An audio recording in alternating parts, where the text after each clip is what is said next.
Good afternoon, everybody. Big Mike back here with you once again. Welcome back to Big Mike Talks, where I will cover the rest of the week, sans SummerSlam, in a good amount of time. And so that going to be covering Ring of Honor, SmackDown, and Rampage. Sorry, no Collision, but it is what it is. So, we're going to start out with Ring of Honor, where we have the second round matchup of the Ring of Honor TV title tournament as Shane Taylor takes on Christopher Daniels. And what was a really, really good opener. Shane Taylor using more of his power, while Daniels tried to counter with more of his finesse, but then after a crossbody, a Marcus Garvey driver, which is an excellent name for a finisher. Your winner. Moving on to the next round, Shane Taylor. We then get an Iron Savages interview in which they call out the current tag team champions, Aussie Open, for a tag team title shot, in which Aussie Open obliges. And that leads us right into this match. The Iron Savages taking on Aussie Open in what was a above average match. Not really anything to write home about, although the Iron Savages are really growing on me. Although I do wish they weren't gym bros. Like, I don't know. I'd rather them Bear Country. But overall, after a Coriolis, I believe that's their finisher name, your winners, Aussie Open. We then get a Stokely Hathaway interview, pretty much drinking in the praise of the tournament. This brings in Dalton Castle, who pretty much says, look, tournament's great. Why aren't I in the tournament? I was this close from beating Samoa Joe until you stuck your neck in my business. Why did you do that? This brings out Samoa Joe, who's pretty much saying, oh, why are you talking to the boss like that? We're going to show you I'm going to give you exactly what you want. It's going to be your boys versus me and Stokely Hathaway. And then Joe and Stokely walk off. And Dalton Castle walks off pretty much saying, how does that help me? So, next week we're going to get that tag team match. Going to be interesting, to say the least. Next up, we got a pure title match within the Pure Rules parameter. If you don't know what Pure Rules are, you get 3 rope breaks. And if you're out of rope breaks, you can get pinned and submitted in the ropes or on the outside. Although it's not false count anywhere, so I don't think that counts. If you get caught using a closed fist, that's a warning. You get caught again, that's a DQ. And the recipient of the strike gets the title. And then if anyone interferes in the match, that man gets thrown. Actually, wait a minute. Throughout this match, Mark Sterling definitely got involved. Yet he isn't fired. So, that's interesting. Anyway, we got Josh Woods taking on Katsuyori Shibata in what was a really, really good television match. Lots of good back and forth. But then after a sleeper into the penalty kick, your winner, Katsuyori Shibata. So still pure champion. And he's doing a lot of good stuff. Next up, we got Zach Clayton, the Reality, as he's an ex-reality star, taking on Dalton Castle in what was a very entertaining matchup. Nothing really needs to be said about this one. It was kind of average matchup, but I still had fun with it. Your winner via the Bangarang, Dalton Castle. And then we get go backstage to a Josh Woods interview. He's pretty much saying, look, I've pretty much done it all.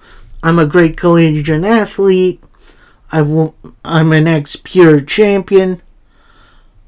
But something doesn't feel right. And something has to change. So, looks like maybe Josh Woods is ditching the varsity athletes, which, yeah, I wouldn't mind. I think Josh Woods was better off on his own. Next up, bit of an oddball tag team match as the Infantry, that's Sean Dean and Charlie Bravo, taking on Nick Comoroto and Jora Joe. Definitely a bit of a thrown together tag team, but I think it works. Obviously, when Comorato's in, he overpowers his opponents. But the Infantry definitely used their speed on Jora Joe, including a big boot that was supposed to be meant for Bravo, then hits Comoroto on the apron, which leads to a big boot leg sweep combination. Your winners, the Infantry. We then go next to women's action, as it's legit Layla Hirsch taking on Miranda Vidi. I'm sorry if I'm butchering that name. This was pretty much an extended squash match. Miranda did get some stuff in, but this was the Layla Hirsch show, including a cross arm breaker to pick up the victory. Next up, we got the other side of the bracket for the Ring of Honor TV title tournament as Gravity takes on Tony Nese. And honestly, this was a fun little match on TV. Gravity doing all of his good flips and stuff. And Tony Nese trying to overpower him, but Gravity pretty much getting out of all kinds of situations. And then after a super kick into... Nope, wait.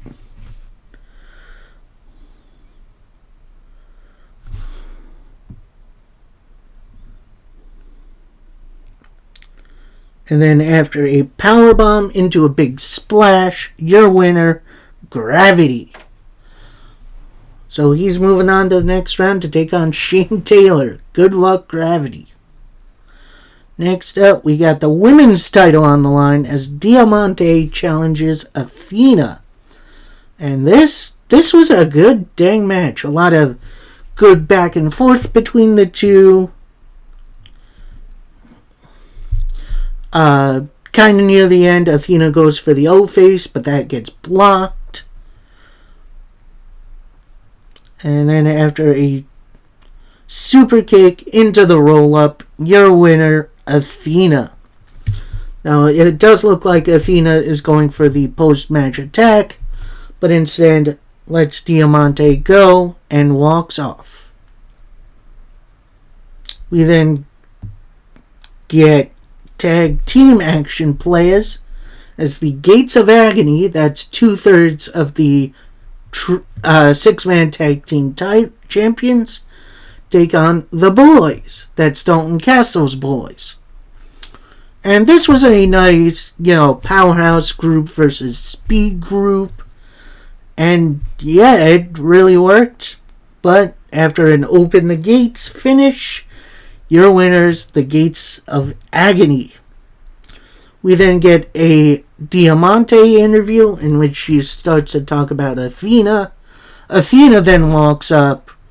She pretty much said the reason why she didn't attack Diamante post-match is she saw a little bit of herself in Diamante.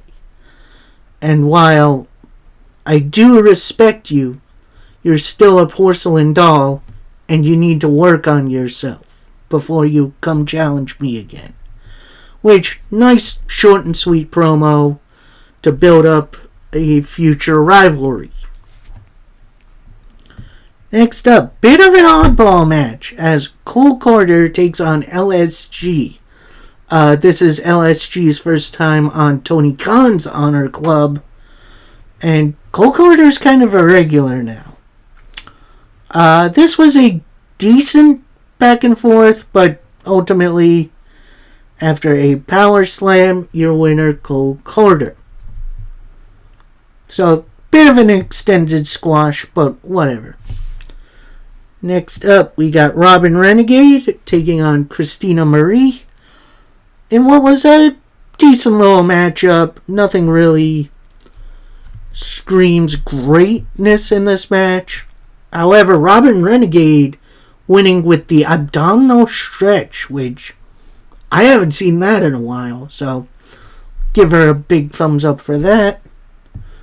And finally, our main event for Ring of Honor, and it's the Workhorsemen taking on El Hijo del Vikingo, the current AAA Mega Champion, and Commander. And honestly, we got all kinds of good lucha stuff. Workhorsemen worked really well with their power and finesse, but ultimately the double teams of the luchadors was too much, and then after a 450 splash, your winners, Commander and Vikingo. Overall, decent little episode of Ring of Honor television. Gonna be interesting to see where this goes.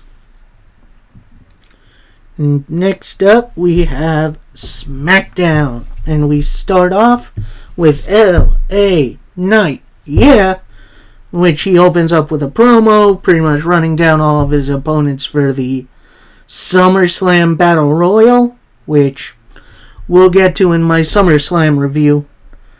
Pretty much putting down everybody, including his opponent for tonight, Sheamus. And honestly, this was started out as a good little one-on-one match. Both sides getting their good stuff in. And then, little by little, the other Battle Royal participants come out, surround the ring, and they don't really interfere, but they do feel like they are not really there for a reason. About near the end, Austin Theory hits a sneak attack on Santos Escobar. And then that starts with everyone on the outside brawling. Match inside keeps going.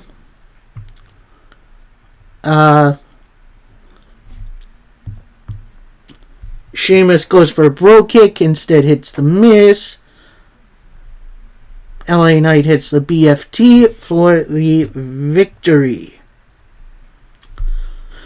And that leads to a little argument between the Brawling Brutes and the OC backstage, with Adam Pearce pretty much saying, look, guys, you obviously got a fight and you got something you want to get off your chest. Handle your business in the ring. That leads to Anderson, Gallows, Butch, and Ridge Holland heading off, and then a face-off between Sheamus and AJ Styles, in which, yes please. This leads to our next matchup, the Brawling Brutes taking on the OC. Starts out as a fun little matchup. You know, definitely a good little tag team match. But it ends in an interesting way, at least, as the Street Profits, who are now emblazoned with suits, attack both sides, so the match is thrown out. Beatdown continues for a little bit, and then the Profits go up the ramp. They are joined by Bobby Lashley, so it looks like we are getting confirmation about Lashley's new crew. So, should be interesting to see where this goes. We then get a little history of tribal combat, in which, there's no rules except apparently, and I don't remember hearing this, that family can't get involved. Don't you worry, I'll get to that in my SummerSlam review.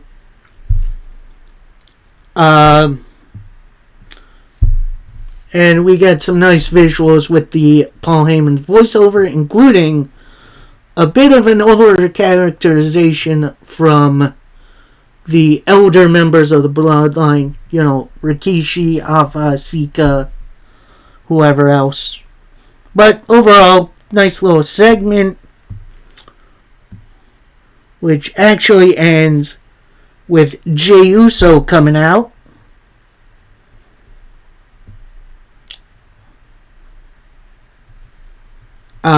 Then Heyman pretty much says, look, Jimmy, we definitely all blame you for what... Jay, we definitely blame you for what you did to Jimmy. But Sunday at SummerSlam, it's going to be your Roman Reigns' fault for whatever happens.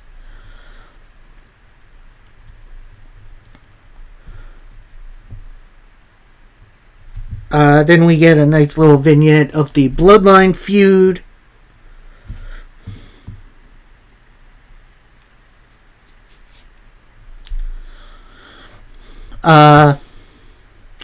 And Jay pretty much says, yeah, look, I know Roman's going to bring it to me, but I'm going to hit him with chairs. I'm going to hit him with kendo sticks. I'm going to put him through tables. I'm going to do everything I can to become the new tribal chief and the new champion. This brings out Solo Sikoa. Then Jay pretty much says to Solo, man, I can't believe you're still following this kid, Roman. He's been manipulating all of us from the beginning. While you take orders from him, I'm trying to save you. Which ends the segment in a super kick to Solo and a fake out attack to Paul Heyman, which is a nice little touch. We then get a short Austin Theory interview, pretty much talking down to Santos Escobar, saying how he injured Rey Mysterio, his mentor, and he's going to beat Santos Escobar next week and dedicate that win to Rey Mysterio, which, that's definitely nice and heelish. Next up, we got Austin Theory taking on Cameron Grimes, which, fun little match. Starts with a cave-in, actually, and Grimes was this close to winning. Out comes Santos Escobar on the ramp. Missed a cave-in. 8 down, your winner, Austin Theory. Then post-match, Santos Escobar gets through security and attacks Theory post-match. And next up, the most pointless talk show ever, the Grayson Waller effect. I was hoping we were done with these, but whatever. And his guest are Io Sky and Bailey. He pretty much tries to get the strategy from Io about her cash-in. Then Bailey interrupts, pretty much saying, look, we're not telling you our strategy for what we're planning. That would just not be good coaching. Then Waller brings up Shotzi, in which at that point there was a Shotzi laugh. Bailey begins to freak out and tries to leave. And then Bailey stops and is like, good one. Then Shotzi music starts to play. Waller's like, yeah, I had nothing to do with this one. Shotzi's tank rolls up on the ramp. Bailey sends Io to deal with it, but then the tank kind of stays. Shotzi rolls in the ring behind Bayley, starts attacking her. And then Bayley runs off backstage with Shotzi in pursuit. And who's in the tank? It's Zelina Vega. Which leads into our next match. Io Sky versus Zelina Vega, which was about 2 seconds. Like, it was not a long match. It wasn't even a good match. I mean, it was fine for what it was. But for whatever reason, you had Shotzi and Bayley fighting on the stage again. That distracts Io. And then after a code red, your winner is Zelina Vega. Because, of course, she needed that win. I don't know. That one just felt kind of pointless. Like, don't get me wrong. I like Zelina Vega. She's good at what she does. She didn't need that win. Like, at all. And finally, our main event for SmackDown. It's Jey Uso taking on Solo Sikoa. And what was a surprisingly short yet hard-hitting matchup, which saw Solo miss the Samoan spike, bunch of super kicks, a spear, and an Uso splash, with the winner, Jey Uso. Post-match, Solo jumps Jey, gets him into the ring post, gets a chair. Jey super kicks the chair into Solo, and Jey just starts going ham with the chair to end SmackDown. A very flat go-home show for SummerSlam, but like I said, we'll get into the SummerSlam, don't you worry. And finally, it's Rampage, baby. We start off with 6-man tag team action as Kip Sabian, Butcher, and Blade take on the Hardy Brothers, that's Matt and Jeff, and Keith Lee. And honestly, it was a fun little matchup between these three. These 6, nice opener to open the show. And then after a powerbomb by Keith Lee and a swanton by Jeff Hardy, your winners, the Hardys and Keith Lee. We then get a promo from The Kingdom.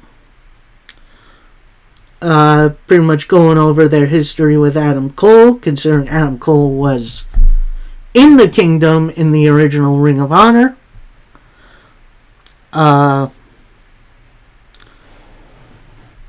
Kingdom thinking, oh, we were close.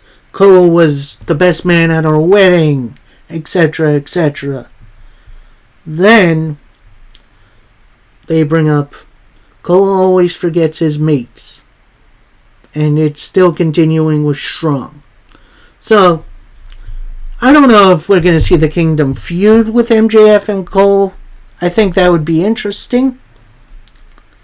But, yeah, we'll see. We then get the Young Bucks backstage with Brandon Cutler. Pretty much saying, yeah, we've been doing the trios thing for a while now. But now it's time to get back to what we really know. And that's tag team wrestling. And why don't we jump into the deep end with the Hardy Boys, who then roll up. Pretty much saying, yeah, that would be an honor to face you guys on AEW. Let's do that this coming Wednesday. And that match is set. We're getting the Young Bucks versus the Hardy Boys this coming Wednesday, which, that should be fun. Next matchup, we got Anna Jay versus Sky Blue in what was, I'd say, a decent little TV match. Nothing really to write home about, except the finisher. The finisher was great.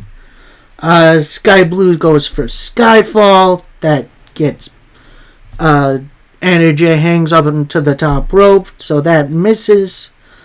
right into the Queenslayer for a submission victory. We then get a very interesting Chris Statlander interview as she's now doing presses with Renee Paquette, the interviewee, which is very funny. She pretty much tells her opponent for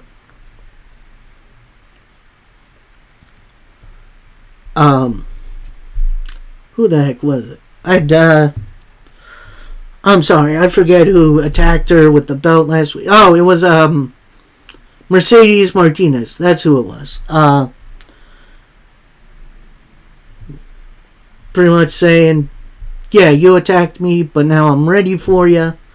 You better get yourself cleaned up, because mommy's coming home. So, yeah, we'll see what happens there. Next up, pretty much a very quick squash match as Swerve Strickland and AR Fox take down Logan Cruz and Tyson Perez in a very, very quick match that includes a cutter and a 450 for the Mogul Embassy to pick up the victory. Then we get a QTV segment in which they're trying to figure out which way to go. Then one of them puts on what looks like Matt Cardona's hat, which Matt Cardona back to AEW confirmed? I don't know. And then we get this weird, what looks like fan event in which John TV, I guess is his new name, slides in and issues an open challenge to anyone not on the AEW roster, which, yeah, fine. And fine a la Mo. We got the parking lot brawl between the Blackpool Combat Club, that's Claudio Castagnoli and Jon Moxley, and the Best Friends, Trent Beretta and Chuck Taylor. And while this match wasn't exactly as good as the first parking lot brawl, it was definitely pretty serviceable. Lots of DDTs into glass panes. They used a spoiler as a weapon. They used a street sign as a weapon. No idea where they found that. By the end, you had Wheeler Yuta getting involved. And then who rolls up and chucks Trent's mom's van? It's Orange Cassidy. Tries to even up the odds. But the Blackpool Combat Club, get the victory after a Moxley stomp into a car windshield. Which, that's definitely brutal from the Blackpool Combat Club. Overall, Rampage was fine.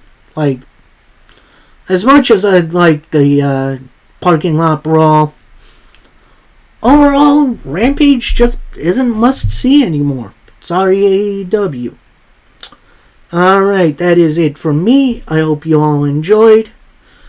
So, coming up, this week, starting Thursday, I am actually going out of town for a little bit. So, I will not be doing videos for... Well, here's what I'm going to try to do. I'm probably not doing reviews for a little bit, which I hope you guys understand. However, tomorrow I will review SummerSlam, which, you'll get my thoughts on that. And then, like, Tuesday or Wednesday or so, I'm going to give my predictions for Triple Mania, which is this coming Saturday. But I won't get a review up until I'd say maybe Wednesday at the latest. So, after that, it's going to be the rest of the week. I will try to get a review up for the rest of that week in wrestling. Then it should be right back to normal. So, I hope you tune in for that. Until next time, happy wrestling, everybody. Peace.